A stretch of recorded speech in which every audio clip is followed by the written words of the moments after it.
হ্যাঁ হ্যাঁ হ্যাঁ, একদম চলে যাবেন না বন্ধুরা, আমি সেই সুস্মিতা গো। আর কি করুম, এইরকম ভাষায় তো আমি কথা বলি, তোমাদের সাথে ভালোবাসে কথা বলতে বলতে আমার মুখটা ব্যথা হয়ে গেছে। যাই হোক, সকালবেলা রেডি সেডি হয়ে উঠে গেছিলাম জানেন তো। ভাবলাম আমার বলদাপাটাকে দুদিন ধরে বলতেছি আমাকে একটা ওয়াশিং মেশিন কিনে দে না রে, কিনে দে না রে। ওয়াশিং মেশিন কেনার জন্য রাত ভাই আমি কি ভালোই না কথাটা বললুম। সকালবেলার কিউটে কি হয়েছে, ওর মা কি মন্দ কানে মুন্দে দিয়েছে কে জানে, আমার ওয়াশিং মেশিন কিনে দিলুনি। এর ওদেরকে আমি কি বলি, এখন সূর্য মামা উঠে নাইছে, সূর্য মামা না উঠলে তো আমি ফর্সাই মেঘলা কাছে আরও বেশি ফর্সা হয়ে যাব। এই ফর্সা হয়ে গেলে তো আমাকে আরও সুন্দর দেখতে লাগে, একদম ফুল কুমড়োর মতো। যাই হোক, শাড়ি পরে ফাঁটটাট মেরে উঠে গেছিলাম, বলতে বলতে তো আমার দেবে নাই, তাই বলে একটু ফুরপুরে হাওয়া কেনে মনে দুঃখ করলে গাছের সাথে আমি দিয়ে নিই। মনে দুঃখ নিয়ে আর কোথায় যাম, তোমাদের কাছে এসেছি। তোমাদের যদি ভিডিওটা ভালো লাগে, আমার কথাবার্তা যদি তোমাদের মনে খারাপ লাগে, তাও লাইক কমেন্ট শেয়ার করতে। আমি এরকমই কথা বলি গো বন্ধুরা, মনে দুঃখ নিয়ে তোমাদের কাছে আর কি ভালোভাবে কথা বলবো। যাই হোক, কত গাছ লাগিয়েছে দেখুন, সাদের মধ্যে একদম বাগানে ভর্তি করে ফেলেছে। সাদের আমরা মানুষ থাকে না, বাগান থেকে বোঝাই যায় না। যাই হোক, গাছ লাগান পান পাচ্ছেন, এই হচ্ছে বহু দেশের নীতি। মেয়ে বাঁচান, মেয়ে বরণ করুন। মেয়ে আর বাঁচছে কোথায় জানি না, কোন জন্মে মেয়ে আর বাঁচবে। যাই হোক, এর থেকে তো ভালো ছিল সেই আগেকার যুগের মানুষজনগুলো, অন্তত মেয়ে ভুন দিলে অন্তত মেরে দিত। এরকম হয়ে যাওয়ার পর মারতনি। আর কি করা যাবে, সমাজটা ঢেলে গেছে তো অক্ষণ নেই জানেন তো। আমার হাজব্যান্ড আমার জন্য একটা অনলাইন থেকে বেবি নিয়ে এসেছে। হ্যাঁ হ্যাঁ হ্যাঁ, আমার মেয়ে একটা না, আমার দুটো দুটো সন্তান। খাইতে পারি না নিজে জানেন তো, সেই খাবার ছাড়া আমি নিজের মধ্যে নিজে একটা গুছিয়ে রেখে বাচ্চা দুটোকে খাওয়াই।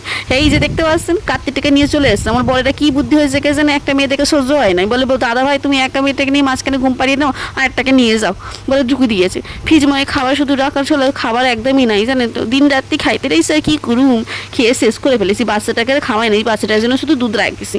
যাই হোক, দুধ থেকে গরম করে দিয়ে মেয়েটা হয়েছে না বাপটার মতো ভদলা জানেন তো।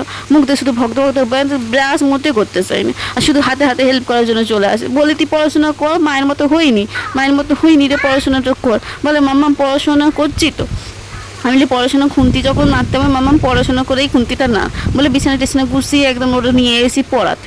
আমি খাইয়ে নে খেয়ে নে, খাইয়ে নিয়ে একটু ভাবলাম তুই খেয়ে নিলে আমি তোকে একটু পড়তে মামা মামা মামি একে একে খাবো। এত ভালোবাসি বলবো হয়তো, আমি হাতে ধরে খাই দিচ্ছি না, হইবে নি। ও নিজে নিজে সব কাজ করতে শিখে গেছে, বড় হয়ে গেছে, এবং সব বাচ্চারা ইন্ডিপেন্ডেন্ট হয়ে যাচ্ছে দিনকে দিন জানেন। আর কি বলুম, ভাবলাম আমি একটু ওকে গুছিয়ে রেখে দিই, আমি একটু ঘুরতে যাও। ঘুরতে যাওয়ার জন্য তো টাইকা লাগে, সেই টাকাটুকু আমার কাছে নেই জানেন। অন্নপূর্ণা তো ঠকে নাই, আর কি করু।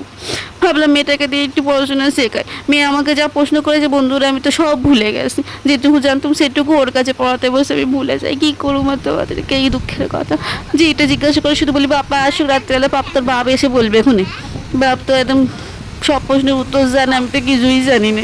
যেটুকু জানি যেটুকু বলেছি। আজকালকার বাচ্চাদেরকে কী পড়াতে বসে বলুন দিন, তারা এমন আপনাদেরকে কথা বলবে না, আপনি যেটুকু জানেন সেটুকু ভুলে যাবে। 2 থেকে 2 পর কী হয় আমি নিজেও জানি নাই। জানলে কি আর এই ঘরে থাকতুম বলুন দিনি, আমি আজকে কত ইন্ডিপেন্ডেন্ট ওম্যান হয়ে যেতাম না বলুন দিনি। যাই হোক, পড়াশোনা করিনি, আমি ভাবলাম একটু ঘুরতে ঘুরতে যাব। ও মা, পড়াশোনা করতে করতে ম্যাডাম বলছে আমাকে মামা তুমি আমার সাথে একটু খেলা খেলো। এই সংসারে খেলতে খেলতে আমি নিজেই হাঁপিয়ে গেছে, এখন নাকি মেয়ের সংসারে খেলতে হবে। কি দুঃখের কথা বলবো। আমি বললাম ঠিক আছে, তোর সংসারটাকে পাক। আমার সংসারে দেখি আমার সংসারের থেকে বেশি জামা কাপড়ের খেলা।